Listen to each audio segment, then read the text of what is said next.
The epic tale of Moses leading the Israelites out of Egyptian bondage is a story that has captivated the world for millennia. It's a narrative filled with dramatic confrontations, divine plagues, and the miraculous parting of the Red Sea. But beneath the surface of this biblical blockbuster lies a hidden subplot that's as thrilling as any Hollywood thriller: Moses' secret deal with Pharaoh. Imagine the scene. Moses, a humble shepherd turned reluctant leader, stands before the formidable Pharaoh, the ruler of Egypt, and demands, "Let my people go." It's a powerful moment, but what most people overlook is the intricate dance of diplomacy and strategy that unfolds in the background. Moses wasn't just a messenger of God, he was also a cunning negotiator.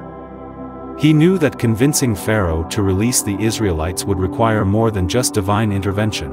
It would demand a masterful blend of psychology, persuasion, and yes, a secret deal.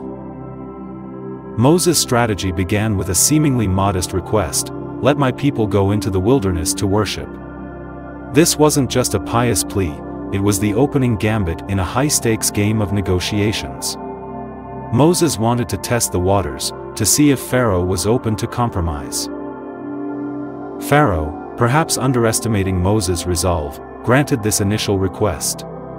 But as soon as the Israelites were given a brief respite, Moses unleashed the first of the 10 plagues. The Nile turned into blood. It was a jaw-dropping display of divine power, but it also set the stage for the secret negotiations that would follow. After each plague, Moses returned to Pharaoh, proposing a cessation of suffering in exchange for freedom. This approach was a psychological masterstroke.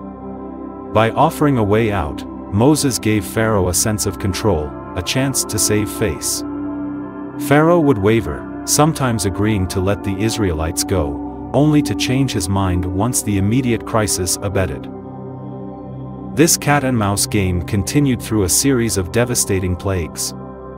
Moses and Pharaoh engaged in a secret dance of diplomacy, with Moses exploiting Pharaoh's moments of weakness and doubt. At times, it seemed as though Pharaoh might relent, but his pride and stubbornness prevailed.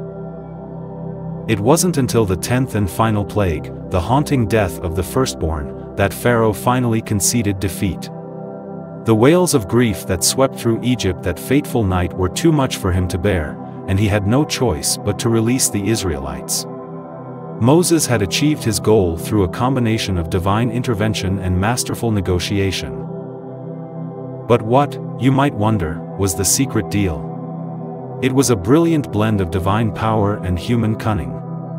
Moses offered a way out at every turn, playing on Pharaoh's vulnerabilities and pride. He knew that Pharaoh's ego would ultimately lead to his downfall, and he leveraged that knowledge to secure the freedom of his people. In the end, the story of Moses and Pharaoh is not just about plagues and miracles, it's a testament to the art of strategy and negotiation in the face of seemingly insurmountable odds. Moses' secret deal with Pharaoh reveals the power of a clever and determined leader to navigate treacherous waters and achieve the impossible. It's a story of liberation, faith, and the enduring lesson that even in the darkest of times, negotiation and strategy can pave the way to freedom.